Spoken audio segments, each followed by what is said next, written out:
पाठीमागच्या लेक्चरमध्ये एखाद्या आपण नवीन चॅप्टरला स्टार्ट केलंय, दॅट इज द ऑसिलेशन. एखाद्या पाठीमागच्या लेक्चरमध्ये काय काय बघितलं आपण? सुरुवातीला ऑसिलेशनच्या दोन डेफिनेशन बघितल्या. पहिली एखाद्या definition that is the understanding oriented, आणि दुसरी डेफिनेशन काय एखाद्या एका फॉर्म्युलावरनं बघितलं एखाद्या f is equal to -kx.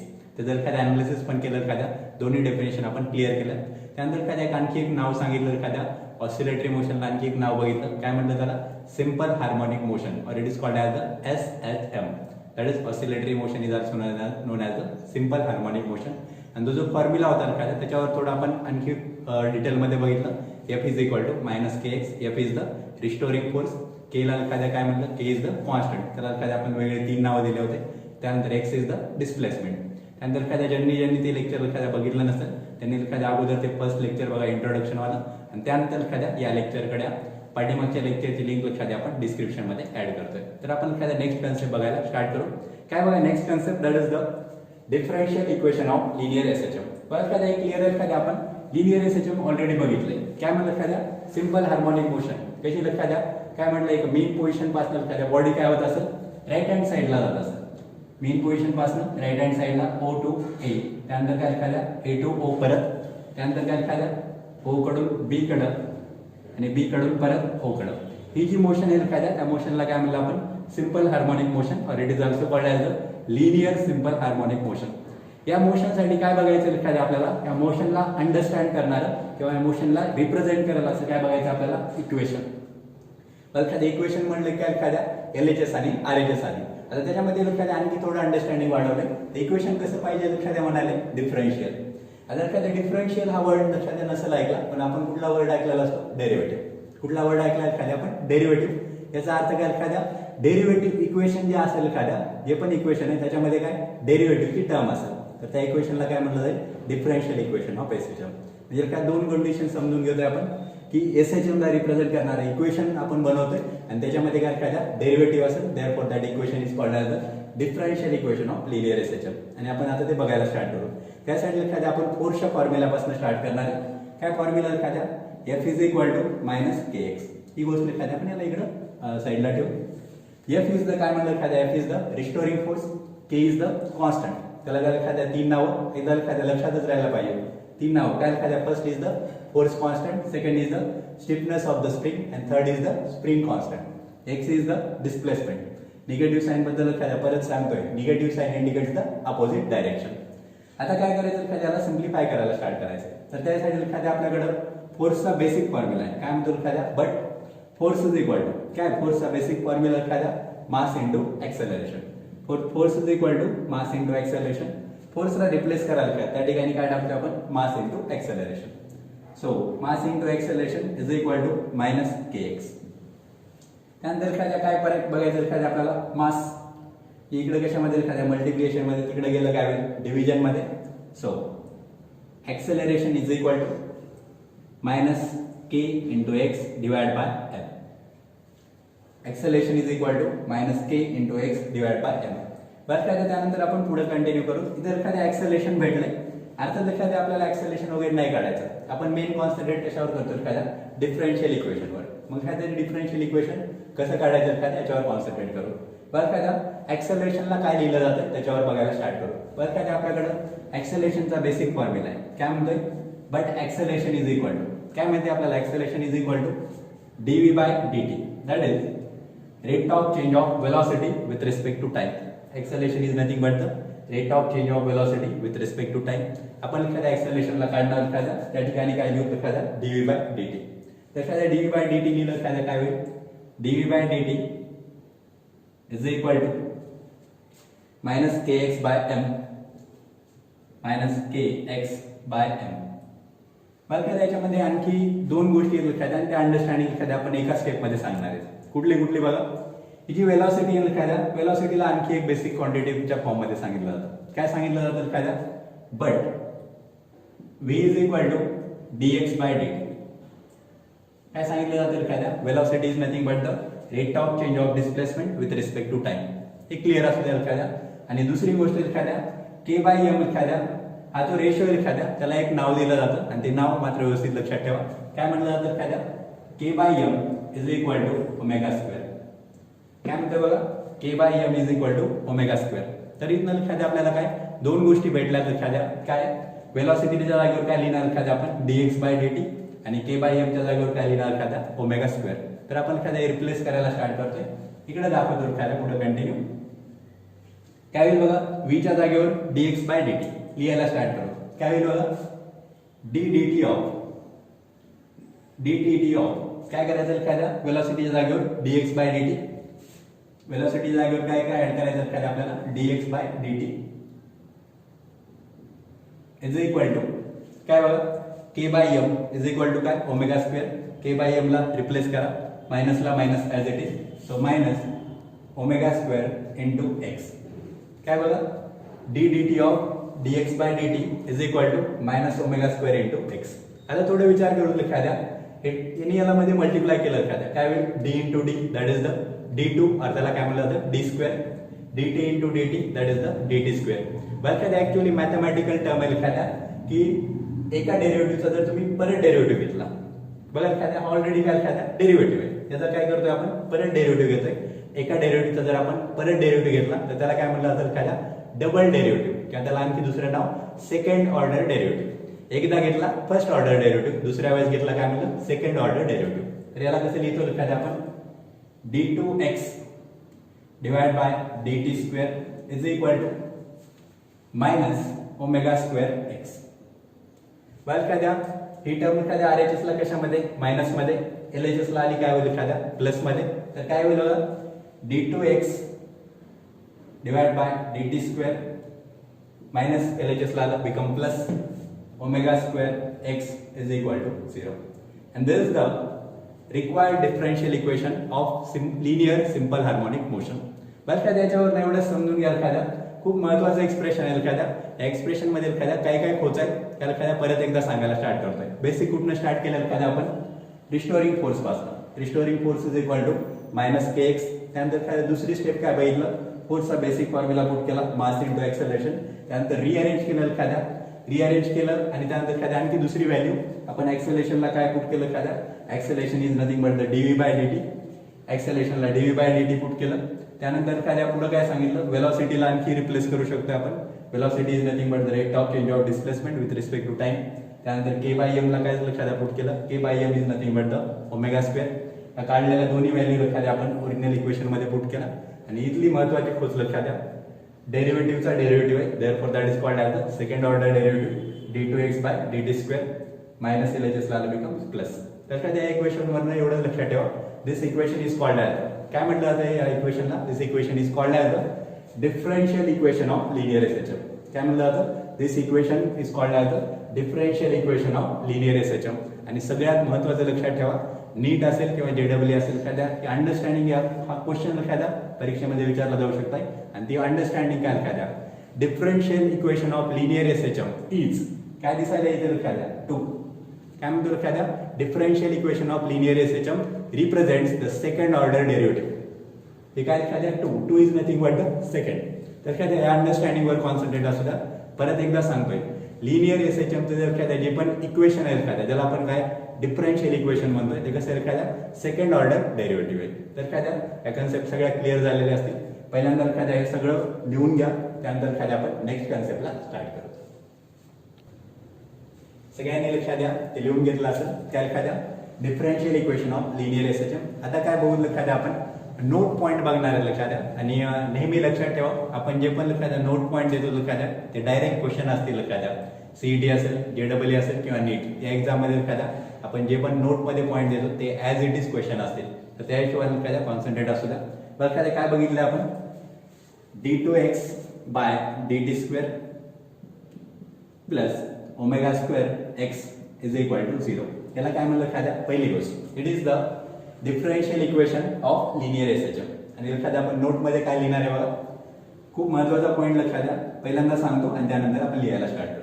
काय सांगितलं लक्षात द्या differential equation of linear SHM represents किती ऑर्डर लक्षात द्या दॅट इज द 2 म्हणजेच काय सेकंड ऑर्डर डेरिव्हेटिव्ह. आणि तेच लिहितो लक्षात द्या काय लिहितं बघा डिफरन्शियल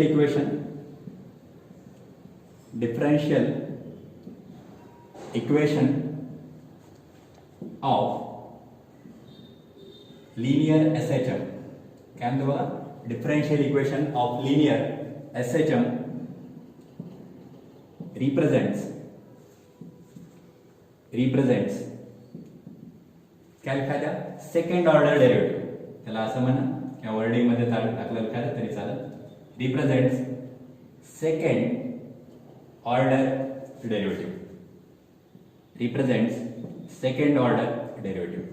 आणि हे जे वर्डिंग आहे लिखा द्या that is the second order, याला लिखा द्या अंडरलाईन करा किंवा बॉक्स करून घ्या.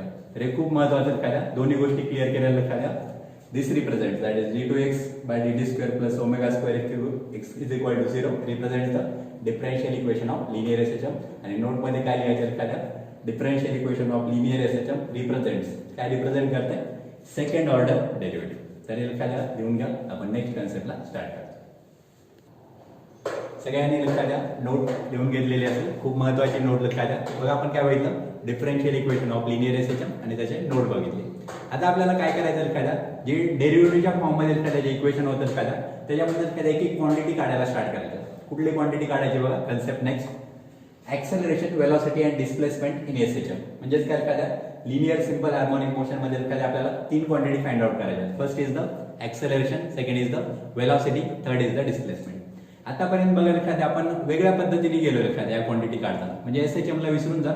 आपण बेसिक एखाद्या 11 मध्ये आपण ज्यावेळेस कायनेमॅटिक इक्वेशन्स वगैरे बघितले किंवा एखाद्या प्रोजेक्टाईल मोशन मध्ये या टर्म्स आल्या असतील, तर बघा त्या ठिकाणी काय बघितलं एखाद्या पहिल्यांदा आपल्याला x दिलं जायचं, म्हणजे काय डिस्प्लेसमेंट दिली जायची, त्याच्यावरून आपण वेलोसिटी काढायचो. कशी dx बाय dt म्हणजेच काय rate of change of displacement with respect time. dx by dt म्हणजे काय एखाद्या डेरिव्हेटिव्ह, म्हणजेच काय करायचं आपण डिस्प्लेसमेंटचा डेरिव्हेटिव्ह घेतलं आपल्याला वेलोसिटी भेटायची. किंवा काय त्याच्या पुढे जाऊन म्हणतो एखाद्या ऍक्सेलरेशन इज इक्वल टू काय होतं dv बाय dt, म्हणजेच काय वेलोसिटीचा डेरिव्हेटिव्ह घेतला आपल्याला काय भेटायचं एखाद्या ऍक्सेलरेशन भेटायचं. इथं मात्र उलट आहे एखाद्या. बघा हेडिंग मध्येच लिखायला पहिल्यांदा काय म्हणताय ऍक्सेलरेशन, म्हणजे पहिल्यांदा आपल्याला ऍक्सेलरेशन माहित असेल त्याच्यावरून आपल्याला काय काढायची वेलोसिटी काढायची आणि वेलोसिटीवरून काय काढायची डिस्प्लेसमेंट. याचा अर्थ समजून घ्या एखाद्या. तिकडं डेरिव्हेटिव्ह काढायचं होतं, इकडे काय करावं लागलं एखाद्या डेरिव्हेटिव्हची उलटी प्रोसेस, आणि डेरिव्हेटिव्हची उलटी प्रोसेस एखाद्या काय इंटिग्रेशन. म्हणजेच काय करायचं एखाद्या आपल्याला इंटिग्रेशनचा यूज करायचा. बघा एखाद्या इंटिग्रेशनचा यूज करून एखाद्या आपल्याला त्या तिन्ही क्वांटिटी काढायच्या ऍक्सेलरेशन, वेलोसिटी आणि डिस्प्लेसमेंट. त्याच्यामध्ये बघून एखाद्या आपण ऍक्सेलरेशनला गरज पडते का, वेलोसिटी डिस्प्लेसमेंटला मात्र पडणारच आहे एखाद्या. तर आपण पहिली क्वांटिटी बघायला स्टार्ट करू, that is acceleration in linear SHM. बघा ऍक्सेलरेशन बघायला स्टार्ट करतोय आणि त्यासाठी एखाद्या आपल्याकडे माहित असलेलं एखादं एक एक्सप्रेशन आहे ज्याला आपण काय म्हणलं डिफरन्शियल इक्वेशन. सगळ्यांना आठवत असेल काय बघितलं differential equation d2x by dt square, d2x by dt square plus omega square x is equal to 0.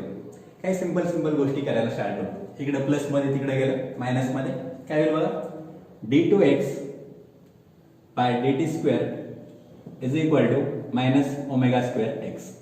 काय म्हणतो बघा d2x by dt square is equal to minus omega square x. यातल्या एखाद्या बऱ्याच गोष्टी आपण ऑलरेडी बघितल्या, फक्त एखाद्या एकदा रिपीट म्हणून एखाद्या सांगतोय तुम्हाला. व्यवस्थित कॉन्सन्ट्रेशन असू द्या, बरीच अंडरस्टँडिंग आहे. काय अंडरस्टँडिंग आहे एखाद्या बघायला स्टार्ट करा. हे d2x बाय dt स्क्वेअर ला एखाद्या मी कसं रिप्लेस करू शकतोय काळजीपूर्वक बघा एखाद्या काय सांगतोय. d2x बाय dt स्क्वेअर बघा मी याला असं लिहू शकतोय का ddt of dx by dt. बघा आपण उलटी प्रोसेस बघितली एखाद्याची. असं असेल तर असं लिहू शकतो, असं असेल तर आपण त्याला असं लिहू शकतो. बघा एखादा इज इक्वल टू काय मायनस ओमेगा स्क्वेअर एक्स. हे माहिती आहे आपल्याला. काय माहिती आहे एखाद्या rate of change of displacement with respect to time.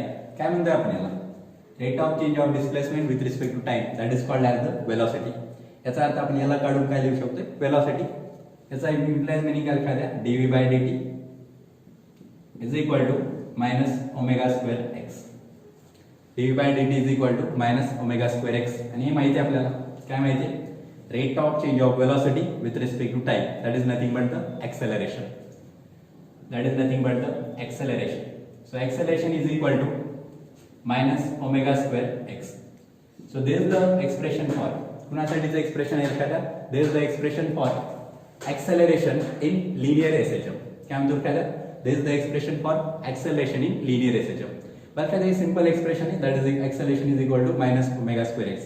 त्याच्यामध्ये फक्त एखाद्या थोडी खोच एखाद्या काही जणांना वाटतं की सर ऍक्सेलरेशन साठी ए वापरायचो ना आपण, हे का कॅन्सल केलं लक्षात द्या. तर हे खूप क्लिअरली सांगणं लक्षात द्या. आपण एखाद्या ज्यावेळेस डिफरन्शियल इक्वेशन बघितलं त्या ठिकाणीच लक्षात द्या लास्ट आपण ऍक्सेलरेशन इज इक्वल टू ए वापरले.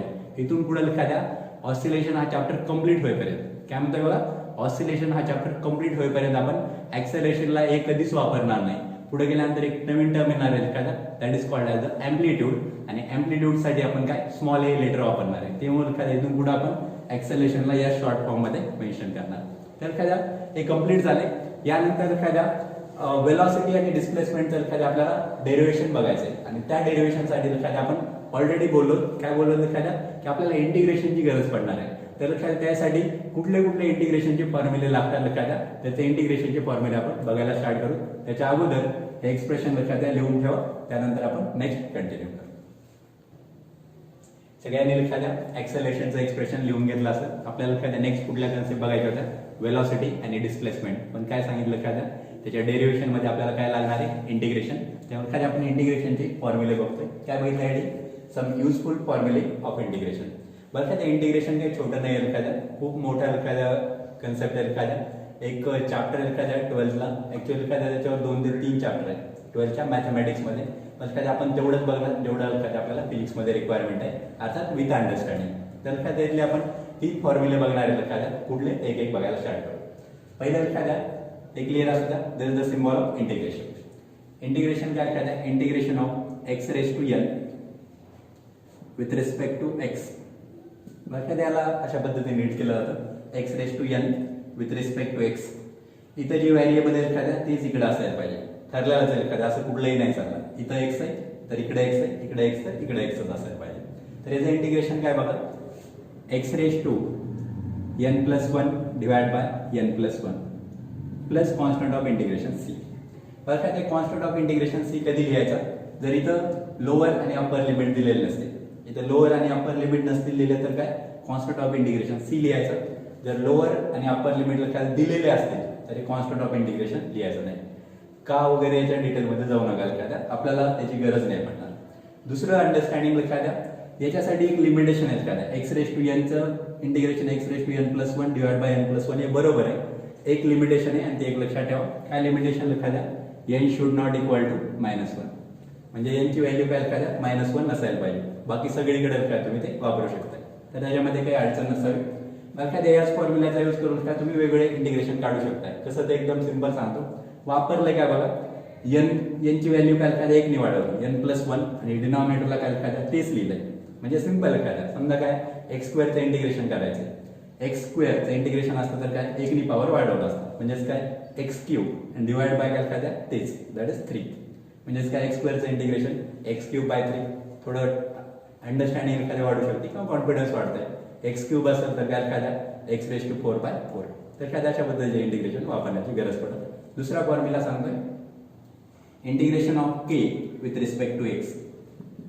बरं एखाद्या हे काय कॉन्स्टंट आहे, कॉन्स्टंटचं इंटिग्रेशन काय एखाद्या, तर नेहमी लक्षात ठेवा कॉन्स्टंटचं इंटिग्रेशन काय असतं एखाद्या, कॉन्स्टंटला कॉन्स्टंट ॲज इट इज लिहा आणि समोर एखाद्या काय असणार इथं 1, तर 1चं इंटिग्रेशन एक्स. तर काय इथून पुढे लक्षात ठेवा कुठला पण एखाद्या कॉन्स्टंट असेल तर त्याचं इंटिग्रेशन काय एखाद्या constant multiplied by that variable. इथं व्हेरिएबल कुठला आहे, एक्स आहे, constant multiply by that variable plus c. तर हे सिंपल इंटिग्रेशन.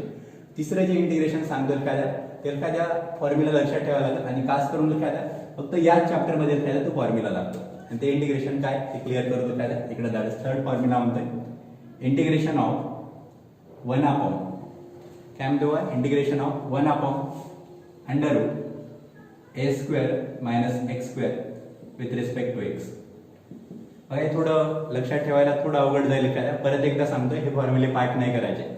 ज्या वेळेस एखाद्या गरज पडेल एखाद्या त्या त्यावेळेस मी तुम्हाला परत एकदा सांगेल. Integration of 1 upon under root a square minus x square. काय एखाद्याचं integration sine inverse of x by a, sine inverse of x by a plus constant of integration c. तर एखाद्या हे तिन्ही फॉर्म्युले महत्वाचे. परत एकदा सांगतोय, परत एकदा एक गोष्ट लक्षात ठेवा एखाद्या, आपल्याला एखाद्या नेहमी त्याच गोष्टी रिपीट सांगतोय की पाठ करायच्या नाहीत एखाद्या कुठल्याही गोष्टी. याच्यावर एखाद्या कॉन्सन्ट्रेट नेहमी ठेवा एखाद्या, ज्या ज्या ठिकाणी गरज पडत त्या ठिकाणी एखाद्या फक्त वापरता. फास्टमध्ये एकदा रिपीट करू, एक्स रेज टू एनचं integration x raise to n plus 1 divide by n plus 1. Power 1 नी वाढवला तोच पॉवर एखाद्या काय डिनॉमिनेटरला. एनची व्हॅल्यू काय नसायला पाहिजे, -1 नसायला पाहिजे. दुसरी गोष्ट integration of k dx is equal to काय झालं kx प्लस सी. त्यानंतर काय झालं integration of 1/√a² minus x² is equal to sine inverse of x by plus c. तर काय वाटलं हे जर दिसत नसेल काय तर आपण याला खाली ऍड करू, दॅट इज प्लस सी. बरं काय याच्यावरनं एक गोष्ट नेहमी लक्षात ठेवा, इंटिग्रेशनचे जे फॉर्म्युले लक्षात द्या ते लक्षात आपल्याला त्यावेळी सांगितले जाते. बरं काय ही गोष्ट लक्षात थोडं वेगळं कॉमेंट लक्षात वाटू शकते, पण हे नेहमी लक्षात ठेवा.